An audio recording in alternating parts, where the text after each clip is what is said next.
Middle east में Iran war के कारण कई सारी ग्लोबल अलायंसेस की नींव पूरी तरह से हिल गई है।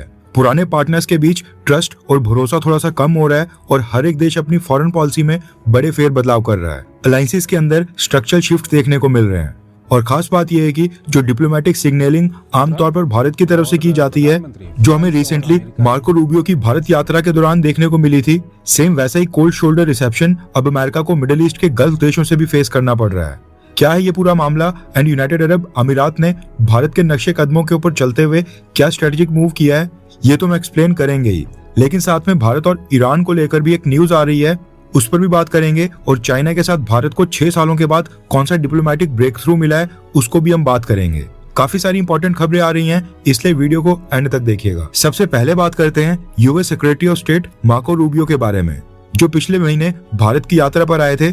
और जब मार्को रूबियो भारत में क्वाड फॉरेन मिनिस्टर्स मीटिंग को अटेंड करने आए थे, उस दौरान भारत की सरकार ने जो मार्को रूबियो का एयरपोर्ट के ऊपर वेलकम किया था और मार्को रूबियो को जिस तरीके से फेयरवेल दिया गया था, ये दोनों उस समय काफी चर्चा का विषय बने थे। भारत ने अपनी नाराजगी शो करने के लिए मार्को रूबियो के वेलकम के लिए एक प्रोटोकॉल ऑफिसर को भेजकर फॉर्मेलिटीज पूरी कर दी थी, जबकि वापस जाते समय पैरामिलिट्री फोर्सेस के सब इंस्पेक्टर्स और इंस्पेक्टर्स ने सी ऑफ किया था। अब ये चीज एक बार फिर से चर्चा का विषय बनी है, क्योंकि मिडिल ईस्ट के गल्फ देश यूनाइटेड अरब अमीरात ने भी मार्को रूबियो को कुछ वैसा ही लो लेवल का डिप्लोमेटिक वेलकम दिया है। सबसे पहले आप ये विजुअल्स देखिए जो यूएई से आ रहे हैं।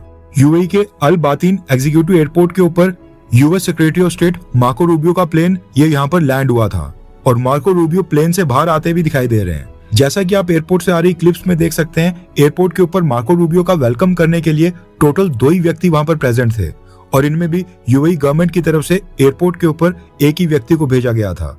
जैसा कि वीडियो में देख सकते हैं, मार्को रूबियो प्लेन से उतरकर सबसे पहले एक महिला को ग्रीट करते हैं। यह महिला यूनाइटेड अरब अमीरात में अमेरिका की एम्बेसी की चार्ज द अफेयर्स हैं। अमेरिका ने इस समय यूएई में अपना फुल टाइम एम्बेसडर अपॉइंट नहीं किया हुआ है, इसलिए शैनन डोलान, इन्हीं को यूएई के अंदर चार्ज द अफेयर्स का टास्क दिया गया है और यही यूएई में यूएस एम्बेसी को लीड कर रही हैं और प्रोटोकॉल्स के अकॉर्डिंग अपने देश के फॉरेन मिनिस्टर को रिसीव करने ये एयरपोर्ट के ऊपर आई थी। अब इनका समझ में भी आता है, लेकिन इनसे मिलने के बाद मार्को रूबियो जिस व्यक्ति से मिल रहे हैं, जिन्होंने व्हाइट कलर की अरब ड्रेस पहनी हुई है, ये भी यूएई के विदेश मंत्रालय या फिर यूएई की सरकार से नहीं थे।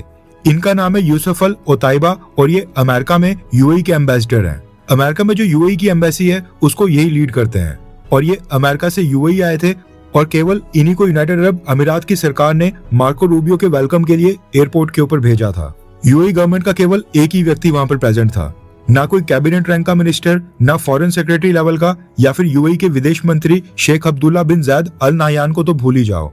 मार्को रूबियो के इस फीके वेलकम के बाद ये वीडियो इंटरनेट और सोशल मीडिया के ऊपर काफी वायरल हो रही है और लोग पॉइंट आउट कर रहे हैं कि डोनाल्ड ट्रंप एडमिनिस्ट्रेशन की पॉलिसीज के कारण उनके फॉरेन सेक्रेटरी मार्को रूबियो को हर एक देश में इस तरह के डिप्लोमेटिक सेटबैक देखने को मिल रहे हैं।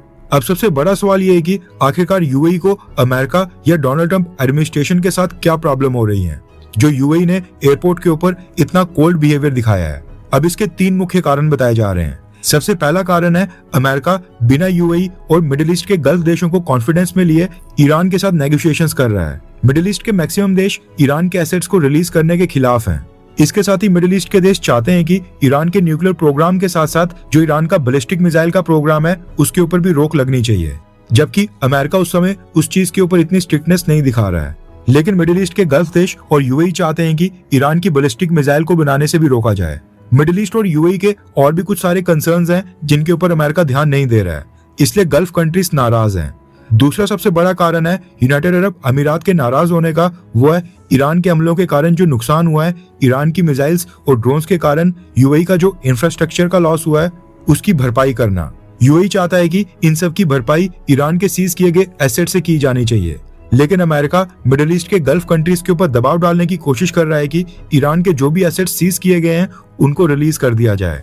अमेरिका चाहता है कि अगर स्विट्जरलैंड में चल रही टॉक्स और नेगोशिएशंस सक्सेसफुल होती हैं तो डोनाल्ड ट्रंप एडमिनिस्ट्रेशन ईरान के कुछ फंड्स और एसेट्स को रिलीज करने के लिए रेडी है, जबकि मिडिल ईस्ट की गल्फ देश गल्फ कंट्रीज ईरान के एसेट से अपना लॉस और रिकंस्ट्रक्शन का काम पूरा करना चाहती हैं।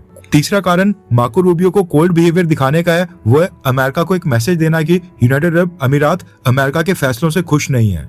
इसको प्रोटोकॉल लेवल की सिग्नलिंग भी कहा जाता है, जो डिप्लोमेटिक वर्ल्ड में काफी नॉर्मल है।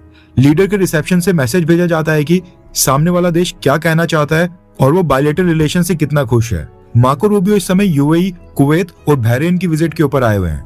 ईरान के साथ जो भी न्यूक्लियर एग्रीमेंट की टॉक्स चल रही हैं, उनको लेकर इन कंट्रीज की जो भी आपत्तियां हैं उनको एड्रेस करने और इन देशों को रीअश्योर करने के लिए अमेरिका ने मार्को रूबियो को मिडिल ईस्ट भेजा है।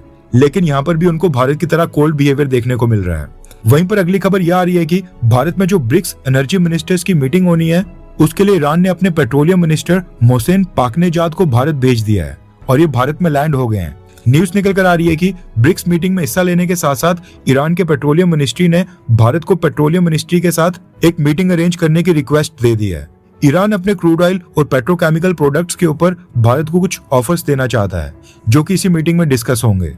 भारत में जो ब्रिक्स एनर्जी मिनिस्टर्स की मीटिंग होगी वो 25 से 26 जून तक होनी है। अब ये देखना इंटरेस्टिंग होगा कि ईरान के पेट्रोलियम मिनिस्टर भारत के लिए क्या ऑफर लेकर आते हैं और क्या भारत की सरकार ईरान के ऑफर को एक्सेप्ट करती है या फिर नहीं। इसके बाद खबर आ रही है कि प्रधानमंत्री मोदी जी ने अर्मेनिया के प्राइम मिनिस्टर निकोल पाशिन्यान को कॉल करके टेलीफोनिक कन्वर्सेशन की है और रिसेंटली जो इलेक्शंस में निकोल की जीत हुई है उसके ऊपर उनको बधाई दी है। निकोल पाशिन्यान ने न सिर्फ भारत और अर्मेनिया के रिलेशंस को स्ट्रॉन्ग किया है, अर्मेनिया ने भारत से जो भी वेपन्स परचेज करके स्ट्रेटेजिक पार्टनरशिप बिल्ड की है उस पर निकोल पाशिन्यान का बहुत ही इंपॉर्टेंट रोल है। रिसेंटली ईरान में जब सिचुएशन खराब हुई थी उसमें भी अर्मेनिया ने भारत के स्टूडेंट्स और इंडियन नेशनल्स को रेस्क्यू करने के लिए अपने बॉर्डर्स ओपन किए थे। उसके लिए भी प्रधानमंत्री मोदी ने अर्मेनियन प्राइम मिनिस्टर को धन्यवाद बोला है। नेक्स्ट अपडेट आ रही है भारत और चाइना को लेकर। जैसा कि हमने आपको 2-3 महीने पहले बताया था कि भारत और चाइना ने लिपुलेख पास के थ्रू जो भारत और चाइना का बॉर्डर है, यहाँ से लैंड बॉर्डर के जरिए बायलैटरल ट्रेड वापस रिस्टार्ट करने का फैसला किया है। उसी से संबंधित न्यूज निकल कर आ रही है कि फाइनली भारत और चाइना ने एडमिनिस्ट्रेशन लेवल के ऊपर सारी प्रिपरेशन कंप्लीट कर ली है और द शिलोंग टाइम्स ने भी इसके ऊपर एक रिपोर्ट पब्लिश की है। न्यूज आ रही है कि कल यानी कि 26 जून को 6 सालों के गैप के बाद भारत और चाइना के बीच लिपुलेख पास के रास्ते बॉर्डर ट्रेड दोबारा से स्टार्ट होने जा रहा है। 26 जून को 17 भारतीय ट्रेडर्स और उनके 9 हेल्पर्स यानी कि टोटल 26 इंडियन ट्रेडर्स का पहला ग्रुप चाइना के तिब्बत के अंदर एंटर हो जाएगा, यानी कि चाइना की सीमा में चले जाएगा। इसके लिए सभी ट्रेडर्स को ट्रेड पास भी इशू कर दिए गए हैं। उत्तराखंड की बॉर्डर डिस्ट्रिक्ट पिथौरागढ़ में एसडीएम को ट्रेड ऑफिसर अपॉइंट किया गया है, जिनका नाम है आशीष जोशी। इन्होंने बताया है कि एडमिनिस्ट्रेशन ने कस्टम ऑफिस भी खोल दिया है ताकि चाइना से आने वाले सामान की चेकिंग हो और कागजी कार्रवाई आसानी से हो सके। और जिन भी भारतीय ट्रेडर्स ने अपना सामान चाइना को बेचना है यानी चाइना भेजना है, उन्होंने अपना सामान पहले ही लिपुलेख पास के पास एक वेयर हाउस यानी कि गोदाम में रख लिया है और अब 26 जून का वेट किया जा रहा है, जिस दिन ये बॉर्डर ट्रेड ऑफिशियली दोनों कंट्रीज के बीच स्टार्ट होना है। उत्तराखंड के लिपुलेख पास के थ्रू भारत और चाइना कई दशकों से ट्रेड करते आ रहे हैं, लेकिन गलवान घाटी की घटना और कोविड-19 के समय साल 2020 में ये लैंड बॉर्डर बंद कर दिया गया था और यहाँ से ट्रेड रोक दिया गया था और तब से रिस्टार्ट नहीं किया गया था। मगर अब मिनिस्ट्री ऑफ एक्सटर्नल अफेयर्स और भारत सरकार के अप्रूवल के बाद ये बॉर्डर ट्रेड भारत और चाइना के बीच दोबारा स्टार्ट हो रहा है। वैसे रिपोर्ट्स आ रही हैं कि चाइना के साथ साथ पिथौरागढ़ के जो लोकल ट्रेडर्स हैं वो भी लगातार भारत सरकार से मांग कर रहे थे कि इस ट्रेड रूट को रीओपन किया जाए, क्योंकि पिछले साल इसी रूट से चाइना के साथ कैलाश मानसरोवर यात्रा को स्टार्ट किया गया था, लेकिन यहाँ से ट्रेड फिर भी बंद था। आपको क्या लगता है कि अमेरिका के साथ रिलेशंस में प्रेशर आने के बाद भारत की सरकार ने जो चाइना के साथ रिलेशंस को काउंटर कर वापस इंप्रूव करना स्टार्ट कर दिया है, क्या ये मोदी सरकार की सही स्ट्रेटेजी है? क्या आप इसको सपोर्ट करते हैं? हाँ या फिर ना, नीचे कमेंट कर अपनी राय बताएं। इसके साथ ही न्यूज निकल कर आ रही है कि वेनेजुएला में जो 2 बहुत ही बड़े बड़े भूकंप आए हैं, उसको लेकर प्रधानमंत्री मोदी जी ने भी एक स्टेटमेंट इशू करके वेनेजुएला के लोगों के साथ अपनी गहरी संवेदना प्रकट की है और साथ में भारत ने वेनेजुएला को हर संभव मदद देने का ऑफर दिया है। वेनेजुएला में आए भूकंप दोनों ही रिक्टर स्केल के ऊपर 7 से ऊपर के हैं और पिछले प्रेसिडेंट निकोलस मादुरो के रूल में वेनेजुएला में डिजास्टर रिलीफ के ऊपर कुछ भी खर्च नहीं किया गया था। हो सकता है कि जिस तरह से टर्की में भूकंप के बाद भारत ने मदद करने के लिए एक टीम भेजी थी, भारत भी वेनेजुएला के लिए एक टीम भेज सकता है। अगली खबर आ रही है ऑपरेशन सिंदूर के बारे में, जो कि पिछले साल 7 मई से 10 मई के बीच हुआ था, जिसमें भारत और पाकिस्तान के बीच लिमिटेड स्केल के क्लैशेस भी हुए थे।